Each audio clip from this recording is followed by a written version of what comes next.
Students, आज हम पढ़ेंगे इवोल्यूशन ऑफ सीड के बारे में। सबसे पहले इसमें जो वर्ड है इवोल्यूशन, हम इसको देख लेते हैं कि इवोल्यूशन का क्या मतलब है। इवोल्यूशन कहते हैं कि किस तरह से कोई चीज बनी है, और इवोल्यूशन ऑफ सीड का मतलब है कि सीड जो है वो किस तरह से बना है।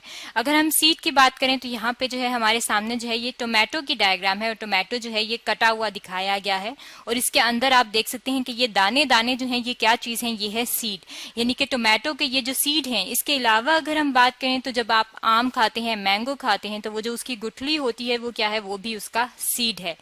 अब अगर हम इस सीड को कहें कि ये सीड जो है ये है क्या, तो जो राइपेंड एंड फर्टिलाइज्ड ओव्यूल होता है वो क्या बना देता है, वो बनाता है सीड। यानी कि अगर आप यहाँ पे देखें इस डायग्राम में टोमेटो में, तो ये जो है ये क्या है, ये ओव्यूल हैं जो कि पके हुए हैं, यानी कि राइपेंड हैं, और ये क्या बना दिया है, इन्होंने बना दिया है सीड।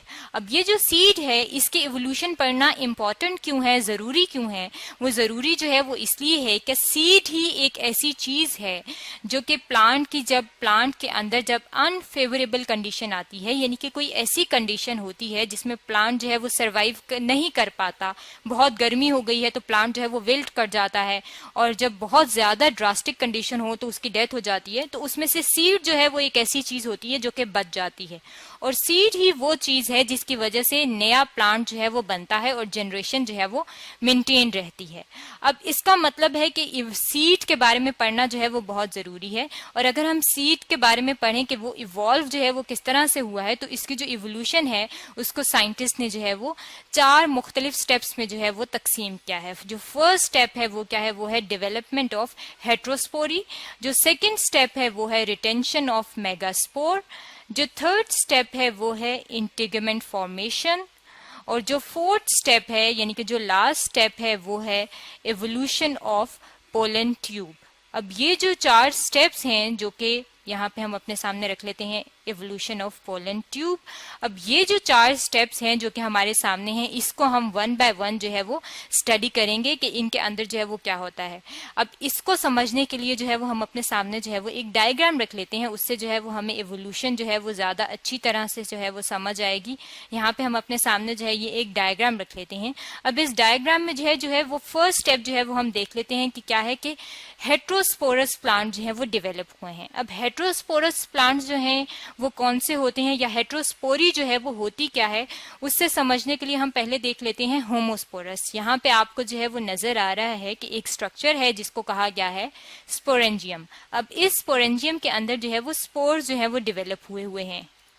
और ये जो स्पोर्स थे ये किन में डेवलप होते थे, जो लोअर प्लांट्स थे उनके अंदर जो है वो स्पोर्स डेवलप होते थे। और ये जो स्पोर्स थे ये सारे एक ही तरह के होते थे, इसलिए हम इन्हें कहते थे कि ये क्या है, ये होमोस्पोरस हैं। यानी कि होमो मीन्स सेम, और स्पोरस क्योंकि ये स्पोर डेवलप करते हैं। तो जितने भी पुराने प्लांट्स थे, एंसेस्ट्रल प्लांट थे, वो क्या थे, वो थे होमोस्पोरस। अब जब सीड की इवोल्यूशन होने लगी तो ये जो होमोस्पोरस थे ये कन्वर्ट हुए, और ये क्या हो गए, ये हो गए हेट्रोस्पोरस। हेट्रो मीन डिफरेंट, और स्पोरी इज फॉर दी स्पोर्स, यानी कि मुख्तलिफ किस्म के स्पोर्स जो हैं वो बने। अब वो जो मुख्तलिफ किस्म के स्पोर्स हैं वो कौन से हैं, यहाँ पे आप देख सकते हैं। एक जो है ये माइक्रोस्पोर है, और इसके बाहर जो लेयर है उसे कहेंगे कि ये माइक्रोस्पोरेंजियम है। और ये माइक्रोस्पोर क्या बना देते हैं, ये बना देते हैं मेल गैमीटोफाइट।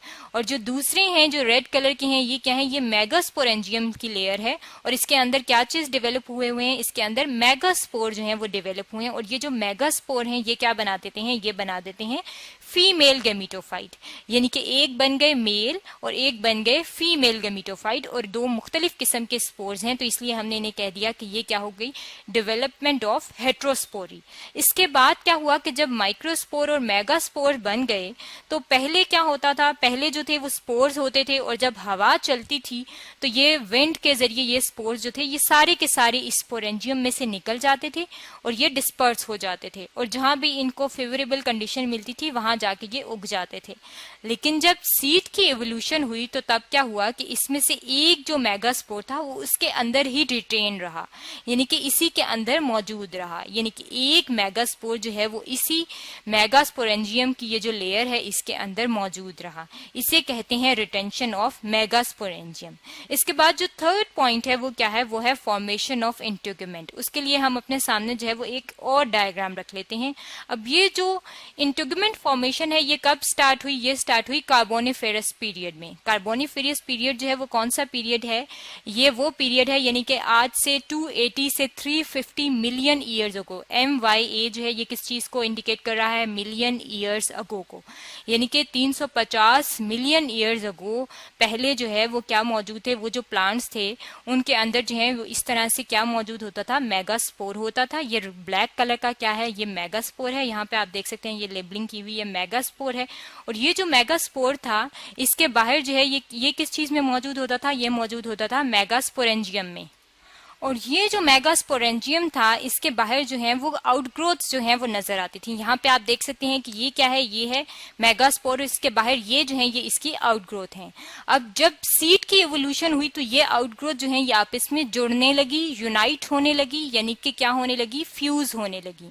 अब अगर आप इनकी फ्यूजन देखें तो ये देखें यहाँ पे जो है ये फ्यूज हो रहे हैं इस पॉइंट पे, और आहिस्ता आहिस्ता जो है ये पहले इनका नंबर क्या था कि यहाँ पे ये 1 2 3 4 5 6 7 थी इन नंबर्स में। आउटग्रोथ जो है ये 7 आउटग्रोथ थी, और बाद में कितनी रह गई? यहाँ पे ये आप देख सकते हैं 4 रह गई, और ये 4 भी बाद में फ्यूज हो गई और ये एक बन गई। और ये जब एक बन गई तो ये क्या बन गई? ये बन गई इंटेगुमेंट, यानी कि एक लेयर बन गई जिसका नाम था इंटेगुमेंट। और इस तरह से इंटेगुमेंट जो है वो डेवलप हो गया। अब ये जो इसके अंदर अब जो ओव्यूल है जो कि राइपेंड ओव्यूल है, इस ओव्यूल का इंपॉर्टेंस क्या है कि इसके अंदर जो है वो फूड मौजूद होती थी, यानी कि इसके अंदर फूड के रिजर्व मौजूद होते थे। इसके अलावा अगर हम कहें कि इसके और एडवांटेज क्या था तो इसकी वजह से ये जो इसके बाहर एक प्रोटेक्टिव कवरिंग थी ये जो इंटेगुमेंट की, इसकी वजह से ये लैंड के ऊपर सरवाइव कर सका है। यानी कि ये जो दो फीचर हैं कि ये जो फूड इसके अंदर रिजर्व मौजूद होती है और जो इसके बाहर की लेयर है, इसकी वजह से ये सीड जो है वो उन प्लांट्स के अंदर मौजूद है जो कि लैंड प्लांट्स हैं, जो कि अभी आप दरख्तों पे जो है वो देख सकते हैं। इसके बाद जो फोर्थ स्टेप था वो क्या था? वो था डेवलपमेंट ऑफ पोलन ट्यूब। यानी कि डेवलपमेंट ऑफ पोलन ट्यूब की क्यों जरूरत पड़ी? क्योंकि जब वो लैंड पे आए तो उससे पहले के प्लांट्स की अगर हम बात करें तो उससे पहले के जो प्लांट्स थे वो लोअर प्लांट्स थे, और वो जो थे उन्हें पानी की जरूरत होती थी फर्टिलाइजेशन के जरिए। यानी कि जब एग और स्पर्म होते थे तो उनके जो स्पर्म थे वो मोटाइल स्पर्म थे, उनके अंदर फ्लैजेला मौजूद होता था, और जब उन्हें कोई भी ड्रॉप ऑफ वाटर मिलता था तो वो कहाँ पे चले जाते थे? एग के साथ मिलते थे और फर्टिलाइजेशन हो जाती थी। लेकिन जब प्लांट जो है वो लैंड पे आए तो तब क्या था कि यहाँ पे जो है ये आप देख सकते हैं कि उनका जो मेगास्पोर था वो काफी अंदर की तरफ जो है वो मौजूद था।